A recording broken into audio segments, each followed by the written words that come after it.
आज माँ दुर्गा के प्रांगण में चौथा साल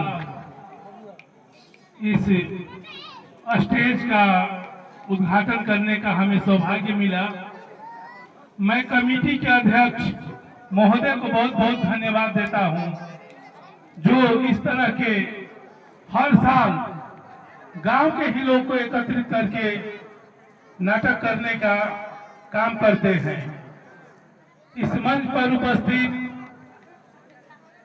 सैंसठ पंचायत के पूर्व मुखिया बाबा भुटेली पाठक जी, मंच पर उपस्थित मंटू पाठक जी, बरक चौधरी जी, संजय यादव जी, हरेंद्र शाह जी एवं तमाम मंचासीन और कलाकार, माताएं बहनें और सैंसठ पंचायत के आए हुए तमाम दर्शकों को नंदन बंदन अभिनंदन करता हूं। दोस्तों, ये जो रामलीला किया जाता है, ये मानव के चरित्र को दर्शाया जाता है। इस रामलीला में ये पर्व तो है असत्य पर सत्य का विजय। असत्य का कभी विजय नहीं हुआ है, सत्य का विजय हुआ है। उसी को हम लोग नवरात्र के रूप में मनाते हैं। और जो रामलीला कहते हैं, भगवान राम ने मनुष्य के अवतार में एक राजा का क्या गुण होता है, एक बेटा का क्या गुण होता है, एक पिता का क्या गुण होता है, सभी चरित्रों को दर्शाए हैं। मनुष्य को राजा के रूप में किस तरह रहना चाहिए, राजा को अपने भेष बदल के प्रजा के बात सुनने के लिए जाना पड़ता है। भगवान राम ने ये दिखाए हुए हैं। लेकिन आज के राजा देखिए रहे हैं कि लाह लश्कर में जा रहे हैं, कोई उसका सीमा नहीं है। आज हमारे देश के जितने भी पक्ष विपक्ष हैं, सब पहले एक मंच पर आते थे और सुख दुख में शामिल होते थे।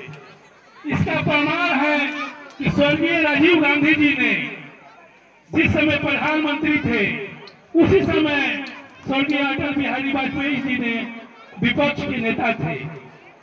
विपक्ष के नेता घुटना जो पैर के घुटना है, उस घुटने के दर्द से इतना दबाव थे कि वो अपने पैसा से ऑपरेशन नहीं करा सकते थे। ये बात राजीव गांधी जी के कान में गया। उसी समय न्यूयॉर्क में, अमेरिका में जाना था प्रतिनिधि मंडल बन के। राजीव गांधी जी ने की इतना अच्छा सोच था कि उन्होंने विपक्ष में रहते हुए अटल बिहारी वाजपेयी जी को अमेरिका विदा करने का काम किया। इसलिए विदा किया कि उनके सरकारी पैसा से घुटना का ऑपरेशन हो जाए। उस तरह के नेता उस समय थे। लेकिन आज का देखिए रहे हैं आप लोग, भ्रष्टाचार चरम सीमा पर फैला हुआ है। कोई अफसर बात नहीं सुनता है किसी नेता का। यहाँ मंत्री का बात क्यों नहीं सुन रहा है, थाना प्रभारी नहीं सुन रहा है। ये हाल हुआ है। देश का बजट 4800 करोड़ होता है एक साल का। उसमें सबसे ज्यादा खर्च हम लोग ब्याज पर दे देते हैं। देश का पैसा जो है सबसे ज्यादा ब्याज देता है। 1200 करोड़ ब्याज जाता है देश का पैसा। यहाँ किसानों का कर्ज है 25,00,000 करोड़। और एक अनिल अंबानी का, जो भारतीय स्टेट बैंक ने दिवालिया घोषित कर दिया था, उनका कर्ज माफ किया गया 48,000 करोड़। अब सोचिए किसानों का कर्ज